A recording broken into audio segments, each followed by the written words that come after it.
Goeiemôre volk van Israel, ek bring vanmôre vir julle boodskap uit die woord en ons moet ons woord begin vat en self lees. Ons moet ophou luister na leraars van kerke.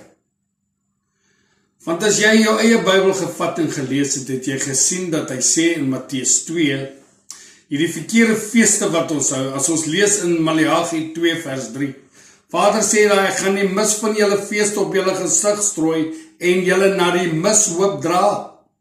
Vat jou King James. Dan. Met ander woorde mense, ons doen die afgode se feeste. Want ons het nie ons eie Bybel gevat nie, ons het groot geword met tradisie, Kersfees. Maar wanneer vat ons eie Bybels en lees, want die feeste wat ons hou, is 'n heidense fees, 'n pagan fees. Ons is nie heidene nie. Vader het vir jou gesê in Matteus 10 vers 5, moenie gaan na die heidene toe nie, moenie gaan die stad van die Samaritane nie, maar gaan na die verlore skape van die huis van Israel. So ek bring vir julle die boodskap in Matteus 2.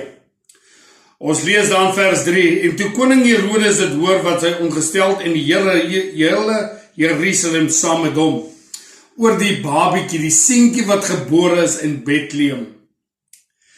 So hy het die 3 wyse manne gestuur om te gaan beken waar die babietjie gebore is. As ons lees Matteus 2 vers 12, en omdat hulle 'n droom en 'n goddelike waarskuwing ontvang het om nie na Herodes terug te keer nie, het hulle hom met 'n ander pad na hulle land teruggegaan. Met ander woorde, hulle het nie teruggegaan na koning Herodes om vir hom te erken waar die babietjie gebore is nie. Toe koning Herodes sien dat hy deur die wyse manne mislei was, het hy baie woedend geword en gestuur in elke Bethlehem en al die omstreke daarvan, dat al die seentjies van 2 jaar oud daaronder laat ombring, doodmaak. Sien julle hoe kom die antisemitisme hierin? Teen die woord van Vader, Jahwe? Met ander woorde, Vader was nie die 25ste Desember gebore nie, want die wyse manne het die herders in die veld gekry en die 25ste Desember in Bethlehem sneeu dit. So kon die wyse manne die herders in die veld kry.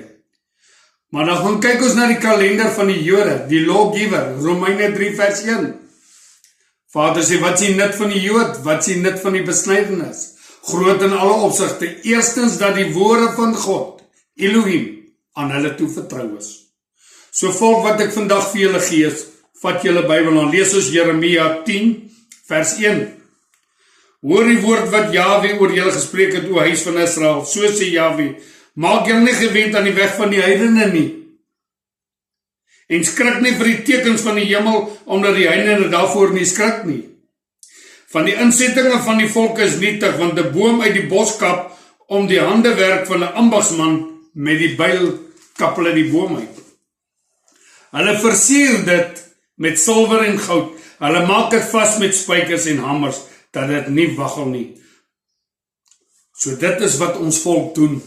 Ons gaan koop deesdae met die moderne tyd Kersfeesbome, versier hulle, dan sit ons bo die 5-ster die elefantster. Mense, keer terug. Luister vandag na my woord. Vader spreek uit sy woord. En ek bring dit vir julle. Mag julle 'n geseënde dag hê. Shalom.